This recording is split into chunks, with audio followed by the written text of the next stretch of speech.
성경 말씀 요한복음 9장 1절부터 12절까지 함께 읽도록 하겠습니다. 160쪽입니다. 예수께서 길을 가실 때에 날 때부터 맹인된 사람을 보신지라. 제자들이 물어 이르되 랍비여, 이 사람이 맹인으로 난 것이 누구의 죄로 인함이니이까? 자기니이까 그의 부모니이까? 예수께서 대답하시되 이 사람이나 그 부모의 죄로 인한 것이 아니라 그에게서 하나님이 하시는 일을 나타내고자 하심이라. 때가 아직 낮음에 나를 보내신 이의 일을 우리가 하여야 하리라. 밤이 오리니 그때는 아무도 일할 수 없느니라. 내가 세상에 있는 동안에는 세상의 빛이로라. 이 말씀을 하시고 땅에 침을 뱉어 진흙을 이겨 그의 눈에 바르시고 이르시되 실로암 못에 가서 씻으라 하시니, 실로암은 번역하면 보냄을 받았다는 뜻이라. 이에 가서 씻고 밝은 눈으로 왔더라. 이웃 사람들과 전에 그가 거린인 것을 보았던 사람들이 이르되 이는 앉아서 구걸하던 자가 아니냐. 어떤 사람은 그 사람이라 하며 어떤 사람은 아니라 그와 비슷하다 하거늘 자기 말은 내가 그라 하니 그들이 묻되 그러면 내 눈이 어떻게 떠졌느냐. 대답하되 예수라 하는 그 사람이 진흙을 이겨 내 눈에 바르고 나더러 실로암에 가서 씻으라 하기에 가서 씻었더니 보게 되었노라. 그러니 이르되 그가 어디 있느냐. 이르되 알지 못하노라 하니라. 아멘. 지금까지 쭉 요한복음에 나오는 7대 표적을 살펴보고 왔습니다. 기억이 나시는가 한번 더듬어 볼게요. 제일 첫 번째 표적은 무엇이었죠? 시험 치는 건 아닙니다. 물을 포도주로 만든 사건이죠.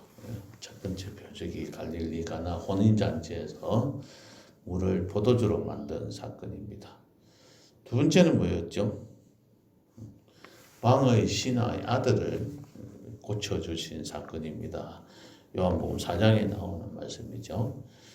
그 다음 세 번째는 뭐죠? 베데스다 연못에서 38년 된 병자를 고쳐주신 사건이 요한복음 5장에 나옵니다. 그 다음에 네 번째는 뭐였습니까? 우리가 많이 알고 있는 오병이어 이 표적이 네 번째 표적이었습니다. 곧 이어서 나오는 게 다섯 번째 뭐였죠? 예수님께서 물 위로 걸어가신 사건이 다섯 번째 표적이었습니다. 오늘은 여섯 번째 표적으로 날 때부터 맹인된 자를 눈뜨게 하신 사건을 통해서 여기까지 살펴보고자 합니다. 요한복음 9장 1절부터 12절까지 읽었습니다만 실제적으로 저 뒤쪽까지 41절까지 전반적으로 다 하나의 묶음으로 봐야 되고 또 좀 더 길게 보면 10장까지 다 살펴봐야 이 전체적으로 예수님께서 하시는 말씀을 파악할 수가 있습니다. 목요일 날 전체적으로 다시 한번 살펴보고 오늘은 9장 1절부터 12절까지만 살펴보겠습니다. 집에 가셔가지고 묵상하는 시간에 요한복음 9장을 꼭 읽어보시고 오시면 목요일 아침에 함께 나누는 데 도움이 되리라고 생각합니다. 더 깊이 아시고 싶은 분들은 10장까지 9장, 10장을 다 한번 이렇게 읽어보시고 그 속에 어떠한 내용이 있는지 미리 학생들처럼 예습해서 오시면 다음 주 목요일 날 함께 더 살펴보도록 하겠습니다. 오늘 이 말씀은 우리가 잘 알고 있기 때문에 내용을 전반적으로 다시 설명을 드리지는 않겠습니다. 예수님께서 길을 가실 때에 갈 때부터 맹인된 사람을 보셨습니다. 그래서 그분을 고쳐주셨습니다. 38년 된 병자를 고쳐주실 때도 똑같이 베데스다 연못에 많은 병자들이 많이 있었습니다. 그곳에서 고침을 받기를 원하는 사람들이 많이 있었는데 예수님께서 특별히 38년 된 병자를 한 사람을 고쳐주셨습니다. 그런데 그 병자는 예수님 나를 고쳐주세요 하고 와서 매달리지도 않았습니다. 나는 예수님이 나를 고쳐주실 줄 믿습니다 하고 원하지도 않았습니다. 말도 하지도 않았습니다. 그런데 예수님께서는 찾아가셔서 그에게 낫게 해주셨습니다. 오늘 이 사건도 날 때부터 맹인된 사람을 이분이 하나님 앞에 나와서 예수님 나를 낫게 해주세요. 나는 나아야 됩니다. 나를 보게 해주세요 하고 외치지도 않았습니다.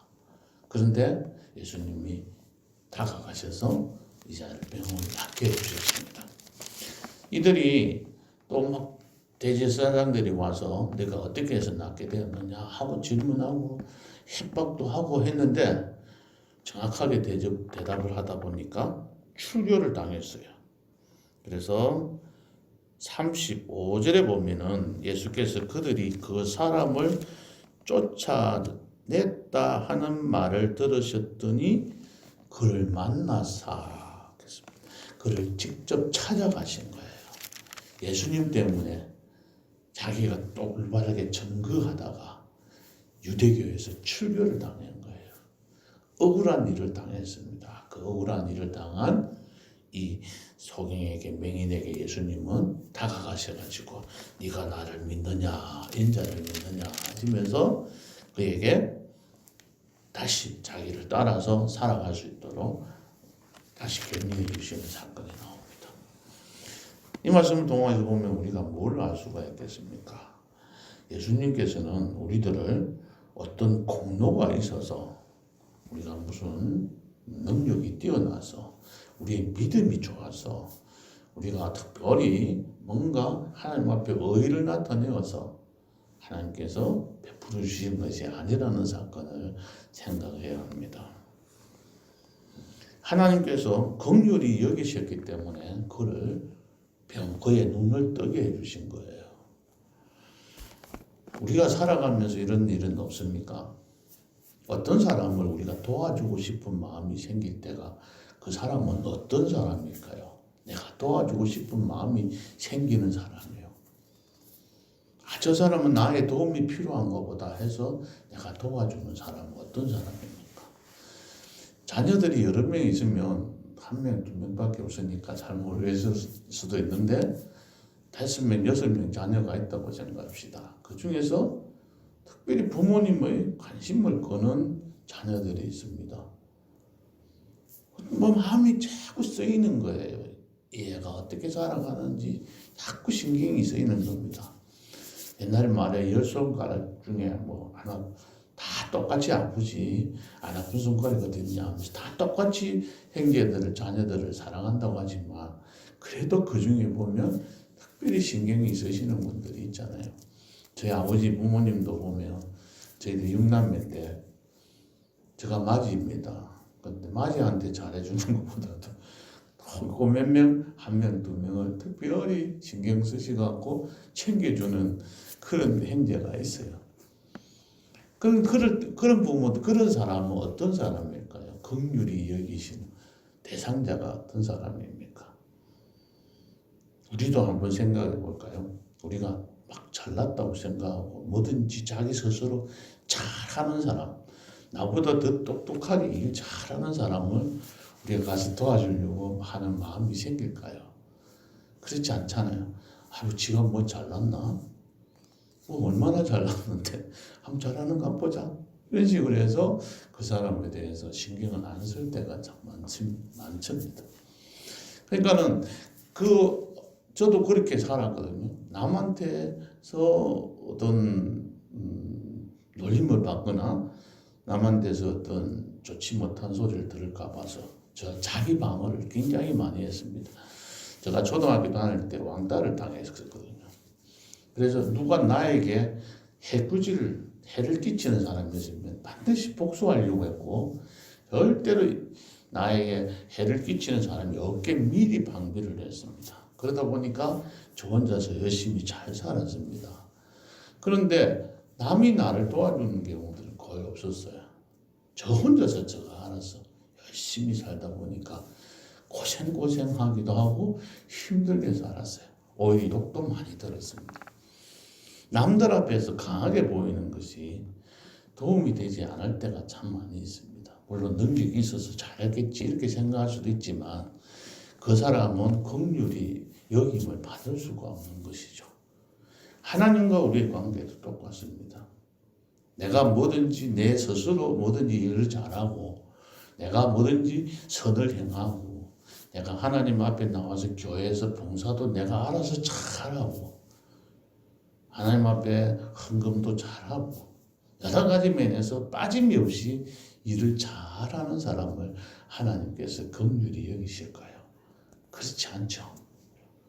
하나님 앞에서 나는 죄인입니다 하고 나서는 사람을 하나님께서는 귀히 여기시는 거죠.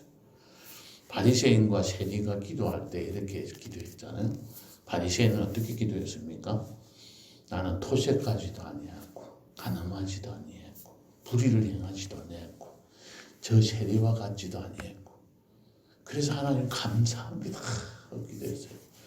얼마나 사람들 보기에 대단하신 분입니까? 그리고 그래 뭐라고 했습니까? 나는 11조도 했고 또 뭐예요? 1회에 2번씩 금식도 했다고 그랬습니다. 그러면서 하나님 앞에서 아무런 사람들 보기에도 거리낌이 없어요. 하나님께서 그런 자를 들어서 사용하지 아니하시고 나는 죄인이로소이다 하고 그냥 울먹이면서 하나님 앞에 엎드린 그 세리를 하나님께서는 찾아가셔서 위로하시고 이 사람이 바로 하나님 나라의 백성이라고 인정해 주셨던 겁니다. 오늘 이 말씀에도 보면 맹인은 하나님의 어떤 선택을 받으셨습니다. 하나님의 주권에 의해서 예수님의 주권에 의해서 이 사람을 선택받아서 나음을 받았습니다. 이 땅에 맹인된 자들 많이 있습니다. 그 많은 사람 중에서 어떻게 이 사람이 선택되어졌을까요? 하나님의 도우심을 기다리고 하나님의 도우심을 간절히 바라고 하나님 앞에 엎드려서 나는 죄인이로소이다. 나는 부족합니다. 나는 할 수 없습니다. 나는 맹인입니다. 라고 고백하고 하나님 앞에 엎드리는 자를 하나님께서 들어서 사용하시더라는 거죠. 그래서 우리들은 항상 오늘도 나와서 하나님 앞에 엎드려서 하나님 앞에 기도하고 간구하는 가운데서 그러한 도움을 청하고 하나님의 기쁘신 뜻을 알기 위해서 엎드려서 기도하는 가운데 우리 눈이 떠지게 되고 우리의 귀가 열려지는 그러한 은혜를 받기를 간구해야 합니다. 그런 자를 하나님께서 찾아오셔서 그에게 은혜를 베풀어 주시고 도움을 주시고 긍휼을 베풀어 주시는 것이죠. 두 번째는 여기에 제자들이 어떻게 이야기를 합니까? 이 사람이 누구의 죄 때문에 일어났습니까? 이런 물으니까 예수님께서는 뭐라고 했냐면 이 사람의 죄도 아니고 부모의 죄 때문에도 아니다. 단지 하나님이 하시는 일을 나타내고자 합니다고 했습니다. 이 말을 통해서 우리는 뭐를 한번 생각해 볼까요? 우리 예수 믿는 사람들 중에서 특별히 좀 보면 무슨 일이 생기면 내가 뭐 잘못해서 그런 거 아닌가 하고 위축되는 경우가 참 많이 있어요. 그래서 자신이 없어요. 내가 뭘 잘못해서 이런 일이 생겼지? 이렇게 생각할 때가 많은 거예요. 내가 막 아프면 내가 뭐 때문에 그랬나? 내가 예수님 앞에 내가 신앙생활 잘못하지는 않았을까? 하고 자꾸 자신을 이렇게 폄하하거나 자기를 낮춰버리는 경우들이 참 많이 있습니다. 지나치게 움츠러들거나 열등감에 사로잡혀서 자신감을 잃어버릴 때가 참 많이 있습니다. 그렇다고 해서 우울감을 가지고 남들 앞에서 뭔가 자랑하고 교만되게 살아가는 것은 아닙니다. 그 지나치게 열등감을 갖고 살아가는 것 자체도 잘못됐다는 것이죠. 자기를 정죄하고 또 상대방을 바라보면서 저 사람은 뭐 때문에 그런 거야 라고 정죄하거나 남을 쉽게 판단하는 일들이 참 많이 있습니다. 욥은 잘못했지 않았습니까? 그런데 욥의 친구들이 와서 욥이 너는 잘못했으니까 회개하라고 하면서 더욱더 욥을 괴롭히는 경우들이 참 많이 있습니다. 이 맹인을 보고 저 사람은 저 아버지가 뭐 잘못해서 그래, 저 조상이 뭘 잘못해서 그럴 거야, 아니면 본인이 문제가 있을 거야 라고 생각할 수가 있어요. 그렇게 생각하는 눈을 범하게 되고 또 내 스스로도 그렇게 생각하고 살아갈 때들이 참 많이 있다는 것이죠. 그런데 우리는 어떻게 생각해야 될까요? 그런 일이 생길 때마다 오늘 이 말씀처럼 하나님이 이 일을 통해서 무슨 일을 행하시려고 하시는가 하는 것을 깊이 생각하면서 어떻게 행하시는지를 우리가 기다리면서 살펴야 되는 거죠. 그래서 오늘 찬송 말씀처럼 깊으신 뜻을 알고자 엎드려서 기다리오니 했습니다. 기도하는 것은 기다리는 것입니다. 그게 하루가 될지 이틀이 될지 일주일이 될지 한 달이 될지 1년이 될지 5년 10년이 될지 평생을 가야 될지 알지 못합니다. 그것은 하나님께서 아시고 하나님의 계획에 따라서 움직이시는 것이기 때문에 우리들이 정확하게 알 수는 없지만, 그러나 그 하나님께서 무슨 일을 하시려고 하시는지를 엎드려 기도하는 가운데서 우리가 해답을 얻도록 노력하고 살아가는 것이 우리의 삶이라 생각합니다. 세 번째로 생각해 볼 수 있는 것은 절대적인 순종입니다. 우리 선전에 있는 게 있죠. 묻지도 말고 따지지도 말고 순종해야 됩니다. 왜 나에게 눈에다가 진흙을 발라가지고 하필이면 그냥 손만 이렇게 딱 떼어서 기도해 주면 되는데 거기다가 진흙을 발라서 너 나라 말만 해도 될 건데 또 실로암 모셔가서 씻어라 그렇게 이야기할까? 말도 안 돼. 이런 식으로 생각하는 경우가 흔하게 우리들의 삶 속에 있습니다. 분명히 이렇게 살아가면 세상적으로 손해보고 사는데 왜 하나님은 이렇게 하라 그랬을까? 제가 참 20대 30대 때 참 많이 생각했습니다. 예수님 말씀대로 순종하고 살아가는 사람들이 꼭 바보 같더라고요. 꼭 손해만 보고 살아갈 집만 가르쳐주고 있더라고요. 그래서 이대로 하기 싫었습니다. 그래서 떠나서 나 마음대로 내 생각대로 살았습니다. 세월이 지나가면 지나갈수록 느껴지고 말씀 속에서 깨달아지는 것이 정말 이대로 살아가는 것이 가장 지혜롭고 성경 말씀대로 순종하면서 살아가는 것이 내가 복을 받는 가장 빠른 길임을 하나씩 하나씩 깨달아갈 때 내 마음속에 기쁨이 생기고 내 마음에 참된 평강이 찾아온 것을 생각해 봅니다. 하나님의 말씀대로 순종하면 그 순간적으로는 나에게 손해가 끼쳐지는 것 같고 나에게 어려움이 더 많이 오는 것 같이 느껴지게 됩니다. 수고를 더 많이 겪어야 되는 것이 많습니다. 차라리 예수를 안 믿었으면 이런 일이 안 생길 텐데 예수 믿는 것 때문에 더 어렵고 힘든 일이 많이 생길 때들이 있습니다. 그럴수록 그래도 하나님 앞에 믿고 나아가고 순종해야 합니다. 가다가 중지고다면 아니가만 못하리라고 하는데 예수를 믿다가 순종하면서 가다가 아이고 난 못하겠어 하고 포기하고 그 순간에 돌아서면 끝이에요. 끝까지 하나님께서 어떻게 행하시는지를 우리가 바라보고 순종할 때 어두웠던 내 눈이 밝아지게 되고 나의 입도 열리게 되고 나의 귀도 열려져서 하나님의 말씀대로 순종하면서 그 뜻을 헤아려 살아갈 수가 있는 겁니다. 오늘 요한복음 9장 1절부터 12절에 나와 있는 이 날 때부터 맹인된 자가 눈을 뜬 이 사건을 통해서 세 가지는만 살펴봤습니다. 첫 번째는 긍휼히 여김을 받는 자의 삶을 살아가야 되겠다. 나도 예수님께서 긍휼히 여기심을 받는 그런 삶이 뭔지 그냥 막 내가 잘나온 내 혼자 살아가는 것이 아닌 정말 하나님 앞에 도움을 기다리는 사람, 긍휼히 베품을 받기를 원하는 그런 삶. 그래서 우리는 긍휼히 여김을 받아서 오늘도 이 자리에 나와서 하나님 앞에 엎드려 기도할 수 있는 거잖아요.